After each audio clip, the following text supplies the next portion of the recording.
Ampenan itu sudah sangat besar. Itu kalau mungkin dalam satu hari pernah ada catatan misalnya gitu, ada lebih dari 40 kapal asing, bendera asing berlabuh di situ. Makanya saya suka geli ketika orang mengatakan, oh, pelabuhan Ampenan dibikin oleh Belanda. Siapa bilang? Di zaman kerajaan itu sudah ada, sudah ekspor kemana-mana. Lalu lintas sudah semua datang kemari. Hugh Gordon, yang pebisnis Australia, udah datang, udah singgah tahun 1838. Sebelum Belanda menguasai 1838. Josh King juga datang kemari 1838 lebih kan. Itu juga dari Inggris. Karena memang perekonomian di saat ini memang maju sekali saat itu. Jadi pelabuhan Ampenan itu nggak ada hubungannya sama Belanda. Belanda ikut-ikutan aja. Dulunya sudah jadi pelabuhan di zaman kerajaan.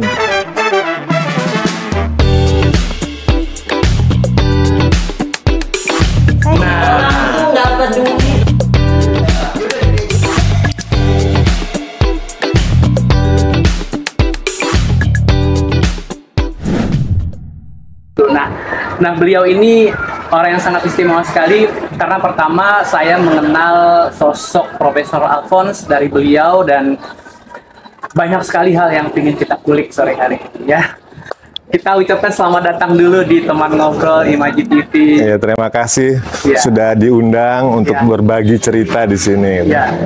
Nah, saya mengenal beliau nih dengan nama Pak Bambang nih, atau di Facebooknya itu Wira Carita Jatiswara. Iya. Itu gimana ceritanya itu sebelum kita ngobrol nih Pak? Ceritanya kembali jauh ke masa lalu. Iya. Itu mungkin lebih, saya lupa persisnya ya, tapi sudah cukup lama sekali. Karena kebetulan saya yang masih muda ini bersahabat dengan banyak tokoh-tokoh tua di NTB inilah, kayak dengan Mami Azhar, itu saya berteman baik. Kemudian Pak Lalu Ratmaji, mantan Bupati Lombok Barat, yang lebih kenal dengan Mi Ego, itu juga teman baik saya.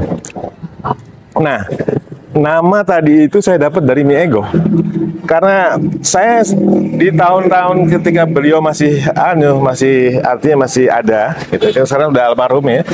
Saya memang sering berkomunikasi dengan beliau dan selalu dalam setiap kesempatan saya bercerita tentang sejarah Lombok, tentang semua, dan beliau terbuka kok. Bagaimana kamu bisa begitu tahu tentang, iya kan? Padahal saya sudah begitu lama mendalami sejarah, jadi saya punya bekal untuk bercerita. Semua saya bercerita. Sampai akhirnya suatu hari beliau bilang, kayaknya kamu nih jago, ahli sekali sejarah Lombok. Dan bagus saya kasih nama Wira Carita. Sebenarnya bukan Wira Cita, Wira Carita. Nah, Wira Carita. Jadi orang bisa bercerita tentang tokoh-tokoh kepahlawanannya. Nah, ditambahkan Jatiswara, itu nama anaknya dia. Anaknya dia namanya Lalu Ega Jatiswara. Dia tambahkan lagi, udah Wira Carita Jatiswara. Ya. Gitu. Dari situ awalnya. Tapi karena namai diri sendiri. Bukan. Dari Mi Ego yang menamain saya sebenarnya. Tapi karena saya namanya juga dikasih nama orang ya, Mas Haji. Jadi kadang-kadang saya lupa namanya Wira Carita. Tapi salah terus jadi Wira Cita saya. Nah, jadi seperti itu. Padahal beda arti jadinya itu. Iya. Padahal sebenarnya Wira Carita Jatiswara. Itu jadi dari Mi Ego. Dan saya menggunakan nama itu terus ketika saya menulis di Facebook, di ruang publik. Karena saya untuk salah satu cara menghargai beliau, untuk mengingat beliau. Ini karena nama pemberian beliau. Dan beliau tokoh yang menurut saya sangat layak dikagumi. Orangnya lurus, sederhana, dan sangat-sangat baik gitu. Nah, kemudian latar belakangnya nih Pak, kenapa bisa tertarik sekali sama sejarah Lombok gitu? Apakah memang bukan sejarah Lombok aja atau mungkin sejarah yang lain lebih umum? Tapi yang kita tahu itu saya sendiri mengenal Bapak yang beda sekali kedalamannya cerita sejarah-sejarah Lombok itu, dan by data semua gitu. Iya. Itu kembali begini. Ini karena cerita udah lama ya, kadang-kadang mengingat tahun itu saya agak repot ya. Saya bisa bilang tahun 1992, di era 92 ya, 1992 itu seperti tadi kita off air tadi udah cerita sedikit bagaimana saya bergaul dengan profesor-profesor luar negeri karena saya selalu berada dalam satu tim riset yang sama. Nah, ada seorang antropolog dari Washington State University, bekas menantunya Albert Einstein. Itu nanti kalau Mas Aji mau mengulik lagi cerita tentang beliau ini luar biasa lagi. Namanya Grover Krantz. Grover Krantz, itu profesor antropologi di Washington State University. Nah, kita sering ngobrol. Dia seorang peminum berat lah ya. Bahkan dia bilang ngajar itu jadi dosen itu hanya kerja sampingan. Kerja utamanya dia drinking katanya. Orangnya keren. Kalau Mas Haji sering nonton misalnya, bayangkan tokoh, nggak pernah nonton film, tapi bayangkan tokoh Indiana Jones. Dia itulah Indiana Jones. Wow, yang sudah lah selalu pakai pakaian lapangan dan ini tuh. Nah itu dia bilang, suatu waktu kita sambil dia minum, saya biasa main piano. Dia ajar saya ke pub, saya main piano, dia minum gitu. Nah terus dia bilang, cerita, coba perhatiin ya. Jawa, banyak sekali buku-buku sejarah Jawa, Pak. Bali juga demikian. Terus mana lah semua Indonesia, Sumatera, itu berapa orang peneliti juga lahir di Sumatera semua. Coba, katanya kamu sering ke Lombok. Ya kan? Kenapa tidak ada cerita tentang, kan nggak adil ya, biar berimbang dong. Dan tidak mungkin daerah tidak punya sejarah itu pasti ada. Ini persoalannya ada orang mau ngangkat atau orang tidak mau ngangkat atau orang memang tidak tahu bahwa itu ada sebenarnya karena kesulitan mendapatkan data. Nah dia tugaskan saya, coba sekarang kamu mulai cari di mana, di sini ya, di Indonesia saja dia nyari. Kemudian dia datang lagi 6 bulan kemudian, dia tanya lagi saya, sudah seberapa hasilnya? Saya bilang, waduh, ya namanya juga nyari di Indonesia, datanya pas-pasan, saya bilang. Ini kesulitan ya. Nah, sampai pada akhirnya, saya kuliah ke Amerika ya, kebetulan ya. Karena sesuatu dan hal, hari saya kuliah ke Amerika. Ya, biasa lagi, ketemu lagi sama guru. Saya manggilnya guru, semua profesor saya panggil nama ya. Karena saya dianggap setara sama mereka. Nah, jadi begitu di sana gayanya. Enggak juga. Kalau orang biasa dia panggil nama, tapi kalau profesor pasti kita hargai ya. Profesor kita panggil. Tapi karena saya setiap hari sama dia risih kalau saya panggil profesor. Dia minta saya guru saja. Iya, dekat. Saya sudah hubungan sudah begitu dekat ya. Awalnya saya panggil dia profesor, jadi dia nggak mau. Jadi saya panggilnya guru. Nah dia akhirnya dia kasih data ini, terus dia terdorong. Jadi kalau dibilang yang paling pertama mendorong saya untuk jadi lebih care, lebih ini. Nah dengan data-data di awal ketika itu, ini ceritanya jadi panjang nggak apa-apa ya Mas Haji ya. Kita punya durasi panjang. Tetapi tolong saya dipotong-potong kalau kepanjangan ya. Jadi apa namanya? Grover adalah orang pertama yang menginisiasi saya untuk menggali sejarah Lombok. Tapi dengan keterbatasan saya ya mencari juga ke Badan Arsip di Jakarta semuanya, karena memang saya punya link riset kan dengan profesor-profesor di kampus-kampus Indonesia juga. Saya terbantu lah. Dari situ, dari data yang sedikit itu, saya juga heran. Mulai ada tumbuh rasa kagum ya. Wah, ini sebenarnya hebat nih sejarahnya ini ya. Hebat sejarahnya udah. Bagaimana majunya dulu dari data yang paling minim aja saya udah dapat info bahwa ini dulu pusat ekspor beras ke Singapura, ngalahin Bali. Yang saya bilang, wih ini keren. Baru sedikit data. Ada juga data tentang pertempuran raja ngelawan Belanda, sekian korbannya Belanda sampai Belanda dipermalu. Dapat data-data baru kulitnya aja ya. Itu udah bikin wah, ini bagus banget nih ya. Cuman saya memang datanya berat nih, kita nggak dapat lebih detailnya ya. Harus kerja keras lagi. Nah, harus kerja. Jadi itu apa namanya? Semakin memacu saya untuk Dan dalam satu tim itu yang biasa riset juga, tadi Grover Krantz itu di paleoantropologi dari Washington State. Saya juga dalam satu konteks kerjasama besar untuk melakukan tim riset itu ada juga satu, tapi dalam riset yang berbeda ya. Ada namanya Jan Slikerveer, itu dosen antropologi di Leiden University. Leiden. Nah saya bilang kan, Dia juga dengar dari cerita-cerita itu. Memang ini. Ya udah, dari Indonesia dia tahu. Nanti saya support data kamu semua. Saya bilang iya, saya ngerti. Kalau tanpa kamu, apa yang bisa saya lakukan? Karena semua data itu ada di Leiden.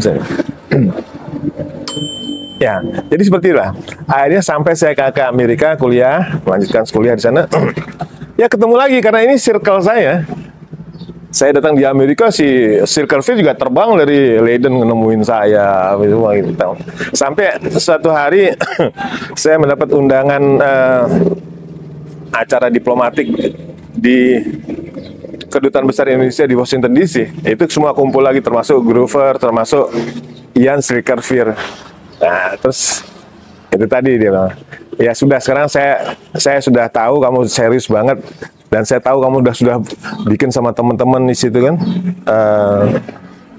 Saya cut sedikit ya, saya bengkok sedikit ya Mas Haji ya. Memang di situ di awal-awal itu ketika saya ke Amerika, saya kumpul sama beberapa orang teman yang saya cari dan saya jelaskan tentang ini. Ada tanggung jawab kita lah sebagai seorang ilmuwan ya. Ada ketimpangan sejarah, ada daerah ini yang tidak wah bagus. Kita sama-sama fokus ya. Kita sama-sama mencari data. Nah. Di situ itu tidak ada orang Lombok. Teman-teman dari Washington State University sama dari Idaho University itu nggak ada orang, dari teman-teman itu nggak ada orang Lombok. Ada orang Sumatera, ada orang Kalimantan, ada orang Sulawesi. Terus pertanyaan bagaimana kita? Saya bilang nggak apa-apa. Ini Indonesia. Dan sejarah harus kita objektif. Harusnya menurut saya ketika itu saya bilang ke teman-teman, sejarah Lombok harus dibahas bukan oleh orang Lombok. Nanti orang Lombok membahas sejarah Jawa. Jangan orang Jawa yang membahas sejarah Jawa. Sejarah Bali dibahas oleh orang Sumbawa. Ya, sejarah Sumbawa bisa jadi dibahas oleh orang Sumatera. Sehingga semua objektif. Ya? Tidak ada kepentingan. Dan ini mencerminkan begitu kayanya budaya kita ini orang Indonesia, ya. Dan kita begitu toleran, tidak pernah ya. Jadi bagus sekali kan, indah sekali ya. Itu yang dibilang Bung Karno bilang taman sari. Bangsa ini seperti itu. Kita saling mengisi. Nah, dan semua sepakat. Wah, hebat nih gagasannya. Oke, kita jalan dah. Jadi semua di awal itu bukan dengan orang Lombok, enggak. Jadi semua orang. Nah, kembali lagi tadi, terus Srikkerveer bilang begitu. Saya manggilnya Jan Srikkerveer ya, Jan. Saya dengar kamu juga dia bilang ngomong ke saya ya. Saya dengar kamu sudah siap nih dari Grover, kalau teman-teman udah kumpul semua mana. Iya, oke, kalau udah siap saya bantu nanti saya ambil kontak, saya kasih ke kamu ya. Siapa? Saya tanya. Udahlah, pokoknya ini ahli Lombok nih. Ya, orang Belanda nih ahli Lombok ya. Oke ya. Nah, terus Ian pulang dari pertemuan tuh nggak sampai berapa hari dia telepon saya. Dia bilang ini kontak yang saya janji.